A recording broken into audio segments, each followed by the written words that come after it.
हम JKSSB के aspirants हैं और पिछले 9 महीने से लगातार सड़कों पे नौकरियों में हो रही धांधली को लेके लड़ रहे हैं।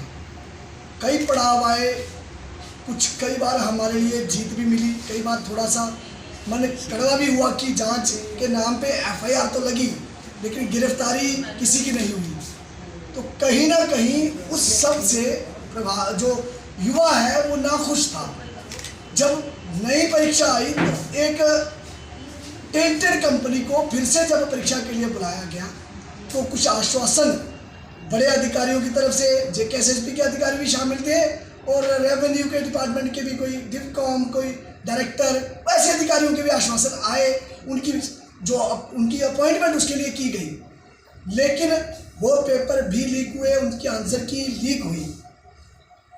आज जब वो मसला हालांकि कोर्ट में है, आज और पेपर, एक बहुत बड़ा पेपर फाइनेंस अकाउंट असिस्टेंट का जो कि पहले भी लीक हुआ था, वो जब दोबारा करवाने की बारी आई तो एक एप्टेक कंपनी जो हाल ही में केंद्रीय विद्यालय का एग्ज़ाम और CBSE का एग्ज़ाम करा रही थी, उसको दिया गया है टेंडर। और JKSSB ने वो जो दोनों KVS का पेपर, KVTGT, KVPGT, PRT जो कि लीक हुए, यहाँ तक कि PRT का पेपर तो कैंसिल भी किया गया है, कल ही नोटिफिकेशन KVS की तरफ से आया है।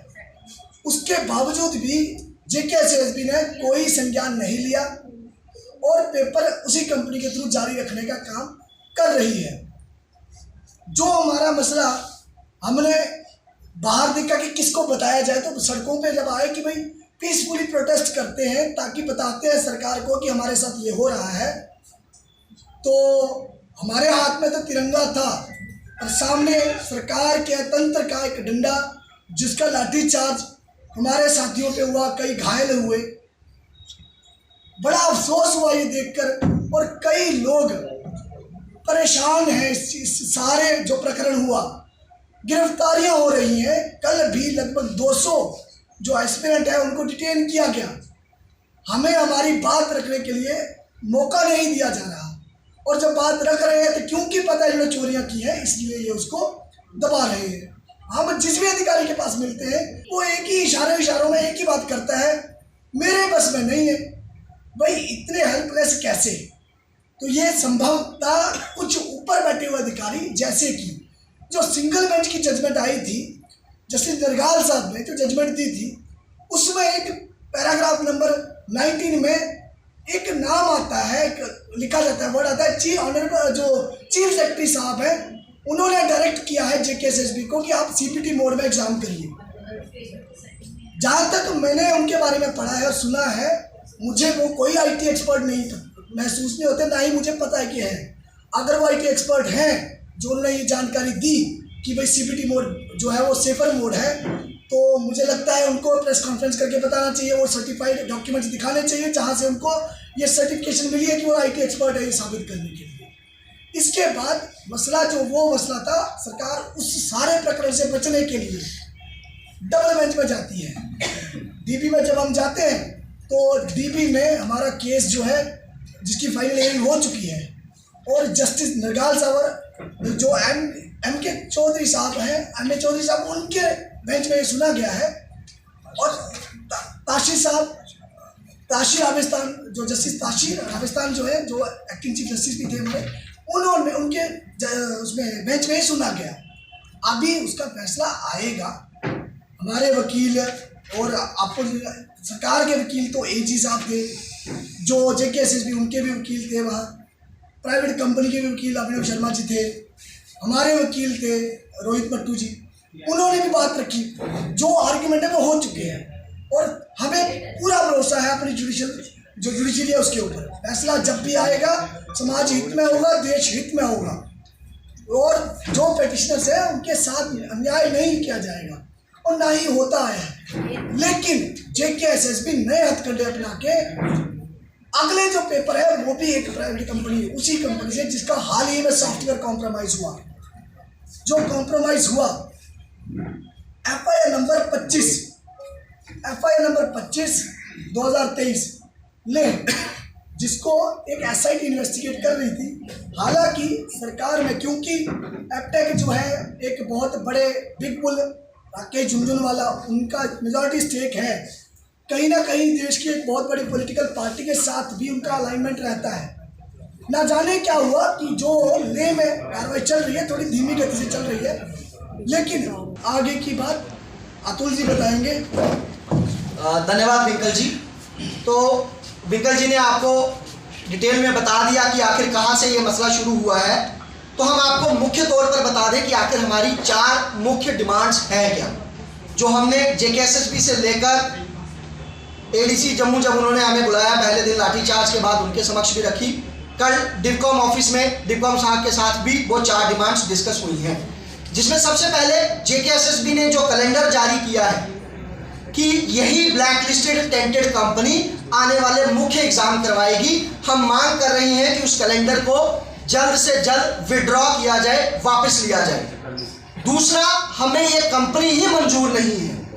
इसने पास्ट में क्या किया, पास्ट में कितना इसको जुर्माना हुआ, पास्ट में कहां किस किस राज्य ने इसको ब्लैकलिस्ट किया, उसको अगर छोड़ भी दे तो हाल ही में जनवरी और फरवरी के महीने में चाहे हमारे पास की पड़ोसी जो यूनियन टेरिटरी है, ले का मसला उठा ले, नेशनल लेवल का केवी का मसला उठा ले, सीटेट का मसला उठा ले, वहां पर भी साफ देखा गया कि इस कंपनी के सॉफ्टवेयर में कहीं ना कहीं बग है। यहां पर सिस्टम बाहर से ऑपरेट किए जा सकते थे और इन्होंने पेपर को लीक करवाया है। ऐसे में हम कभी भी इस कंपनी के ऊपर भरोसा नहीं कर सकते। दूसरी मांग यह है कि इस कंपनी को यहां से वापस भेजा जाए। तीसरी मांग कि जितने भी पेपर इस कंपनी ने करवाए हैं, क्योंकि इन्होंने जोर जबरदस्ती से जेकेपीएसआई का एक महत्वपूर्ण एग्जाम इस कंपनी से करवाया है जो पहले भी लीक हुआ है, उसके रिगार्डिंग हमारे पास इनपुट्स हैं जो हम इंक्वायरी कमेटीज को या जितनी भी हमारी सिक्योरिटी एजेंसीज होती हैं उनको दे रहे हैं कि वो पेपर भी लीक था। कंप्यूटर बेसिस पेपर जेकेपीएसआई का हम बड़ी जिम्मेदारी के साथ कह रहे हैं, जो दूसरी बार भी हुआ वो भी लीक था।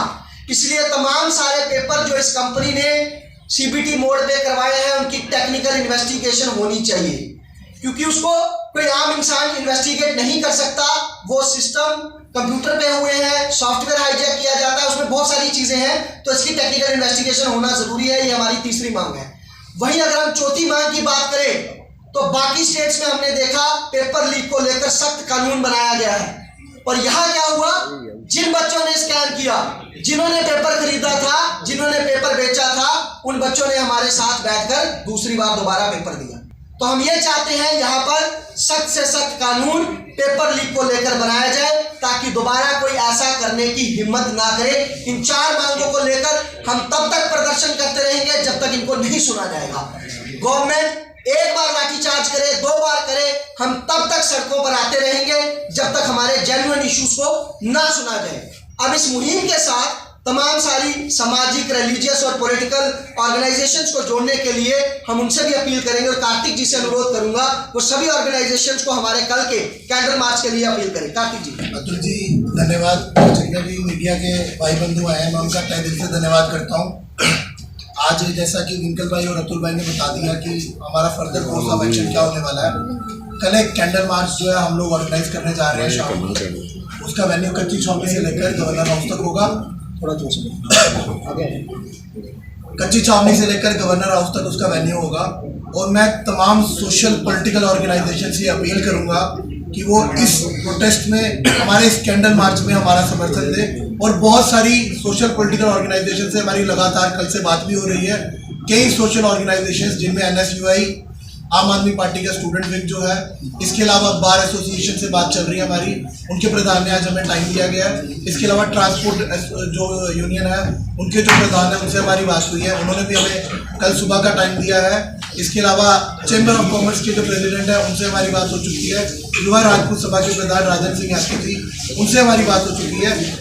और इसके अलावा एकजुट जम्मू की जो स्टूडेंट यूथ की टीम है उन्होंने हमें कल ही आश्वासन दे दिया था।